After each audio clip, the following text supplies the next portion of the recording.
What's good, everybody? Back with another one. I swear, every day I see something different. But it seems that today, Trump has decided to eliminate, rescind, repeal the executive order of 1965. That's the new issue of today. For those who don't know, the executive order of 1965 was signed by Lyndon B Johnson, and it caused businesses to hire people of minority class and no longer discriminate based on forms of the norms. Norms of the times, former norms of the time. Uh, it seems although there have been great strides in, trying to promote diversity and include people into different races, and we've been doing pretty good at that for the longest of time. But it seems that there are still people out there who believe that, it's just not good enough. So they say that the Civil Liberties Union has united in a quest to push back against Donald Trump's decision to repeal the former president's executive decision. So I'm just taking a look at this whole video right here that they got about it and give my 2 cents at the end.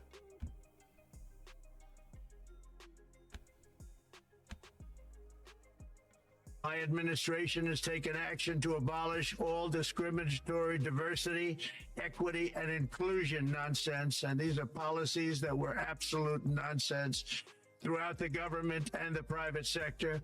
With the recent yet somewhat unexpected great Supreme Court decision just made, America will once again become a merit-based country. A merit-based country. Right. On his first day back in the Oval Office, Donald Trump signed an executive order ending what he called, quote, radical and wasteful diversity, equity, and inclusion programs in federal agencies. It's unclear how many workers ultimately will be affected, but what is evident is the impact this will have on the government and the country. Trump's actions echo President Woodrow Wilson's then unprecedented segregation of federal offices in 1913. There was no official law, no executive order, just guiding policy.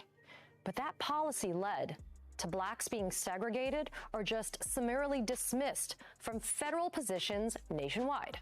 For example, in 1914, Wilson required a photo from all federal job applicants to make it easier for racial screening. And those black workers who managed to keep their jobs, they were often subjected to inhumane and degrading treatment. In an open letter to Wilson, W.E.B. Du Bois wrote, quote, "We are told that one colored clerk who could not actually be segregated on account of the nature of his work has consequently had a cage built around him to separate him from his white companions of many years." Take a second to let that sink in. A cage.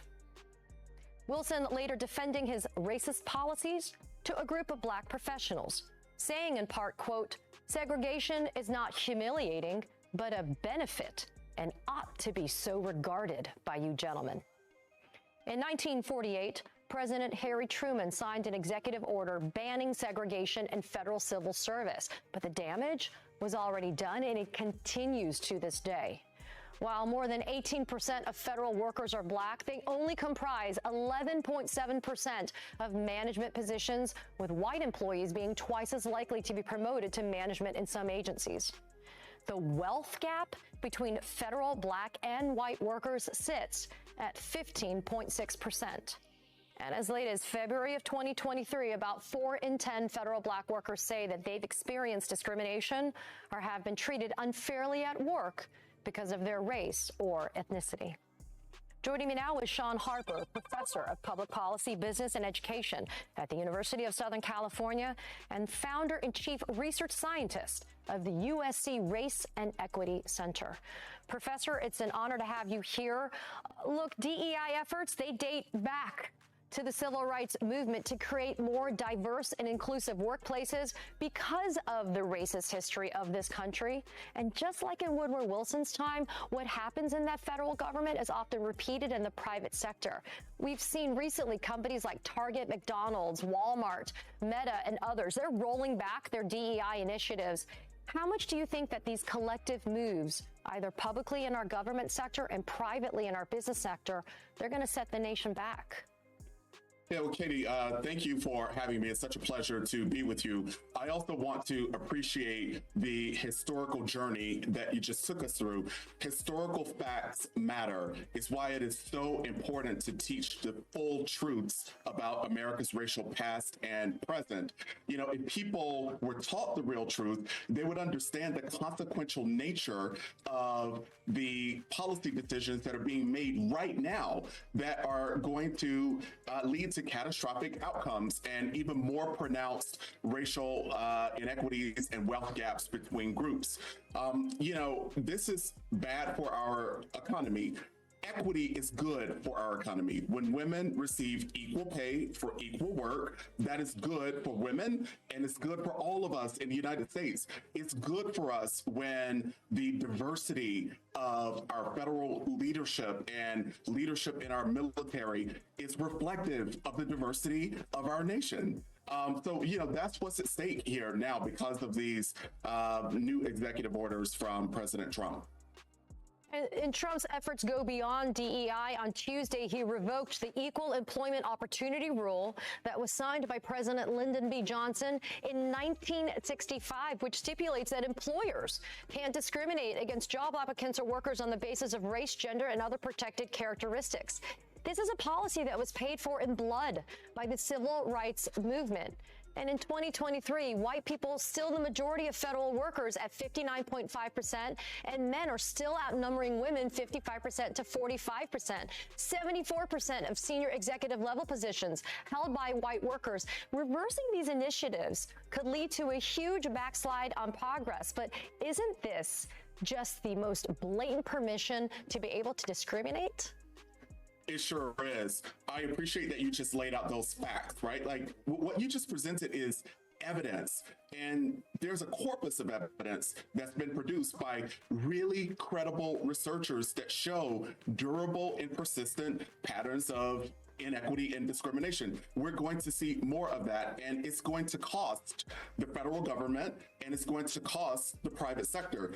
What I mean by that is as diversity, equity, and inclusion initiatives are rolled back, we're going to see, unfortunately, higher rates of discrimination, harassment, and abuse in the workplace. And people are going to sue their employers, as they should, for those experiences. That's going to cost us a ton of money that, you know, ultimately could have been saved had we, in fact, continued to invest in the really good protective DEI initiatives. Professor Sean Harper, thank you so much for joining us today. I appreciate your insight and your analysis. Well, that was rough right there. I don't know how many people actually stuck with me all the way through that, but, you know, if you did, I appreciate it. You know, if you liked the video, go ahead and hit a like on it. All right, so a lot was talked about up in that whole little spiel that they gave us. I want to go back to one thing that they said right there. Right there. That's an important number right there. So 74% of federal workforce is of the federal workforce. Senior executives are white. Now, we're not taking into account the fact that white males are the majority of the population. And in also, white males are the majority of the working population. But go back just a little taint hair. Just a taint hair on there. Well, I went a little too far right there. You look at the numbers on that. If there's 59%, 60% of the workforce is white, and less than 20% is black, where the hell do you think you're going to get the numbers to make up more than 74% of the workforce? I mean, really, where are you going to get those numbers? And let's crunch these numbers a little bit further. This percentage right here is broken down because, I mean, it's 59% because that includes male and female. And that little talk that she said, white males are 55%. White females are 45%. But for some reason, it's not 50-50 exactly. So that's a problem. It's a problem. There's always a disparagement. There's always a disparage somewhere up in there. You know, this is never equality. Now, this 18%. Let's not take into account that the majority of this federal workforce, the majority of these people, the black people that are up in there, those people are probably pretty well up. Now, you do have a good population of those people that are working your grunt jobs, you know, in the federal workforce, but you have a good chunk of these people that are sitting pretty well. So I would say of that 18%, probably 2 or 3% of those people are probably up in that 26% of people that are not white executives, senior executives. Hispanics, I'm not going to get into that one because I'm not real good on those demographics. I would say that all these guys made it. I might be showing my racial bias, but hey, it is what it is. It's a stereotype that pretty much rings true. But this number right here, 59.5%, that is where that 74% comes from. It's just common sense. And then on top of that, the good professor feels as though, you know, this will set the country back due to less diversification in the work population. This is one of the most racially biased opinions based on no facts of the current population in this current country. Because the Civil Rights Act was created to give people, you know, of a different class, racial or nationality, the chance at the same opportunities as the majority of the population. What has been created today is essentially reverse racism of the majority of the population. With the emergence of the DEI initiatives created by the Obama policies and the Biden policies, they basically opened new doors and broke ceilings and created new barriers for entry based solely on character traits that a person either born with or they espouse to. There's absolutely no reason. There's no reason for a person to be chosen for a job based on their skin, sex, race, nationality, sexual orientation, or any other random qualities placed upon employers to meet for the government and racists like the people who agree with the DEI initiatives. I mean, Martin Luther King's birthday was this month. He argued for people to be judged on the content of their character.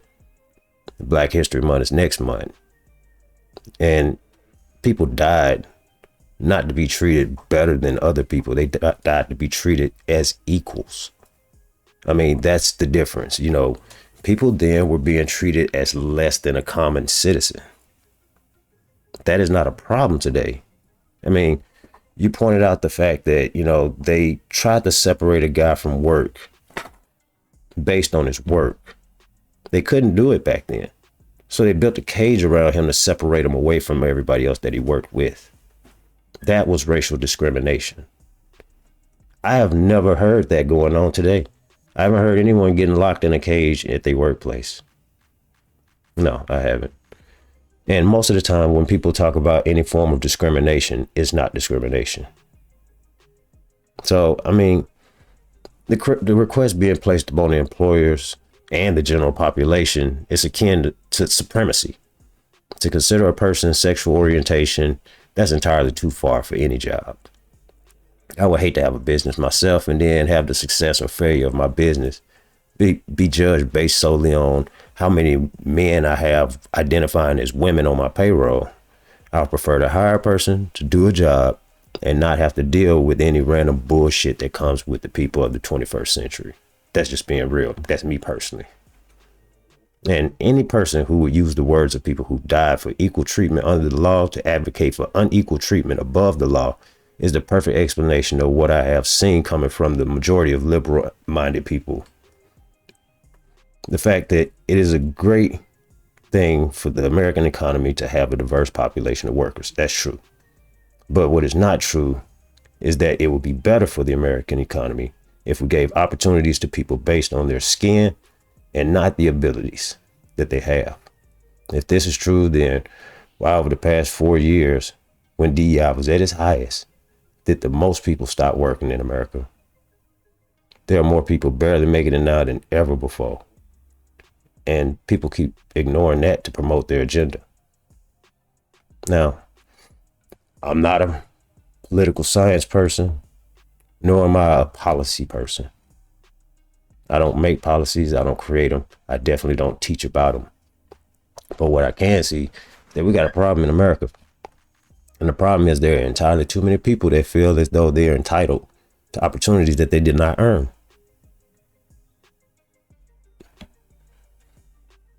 I mean, there's nothing much else that I can say about that situation. It's a sad, sad day when we have people that argue against the things that the civil rights is actually fought for. So, I mean, if that's how y'all want to live y'all way. Just keep that shit up out my way.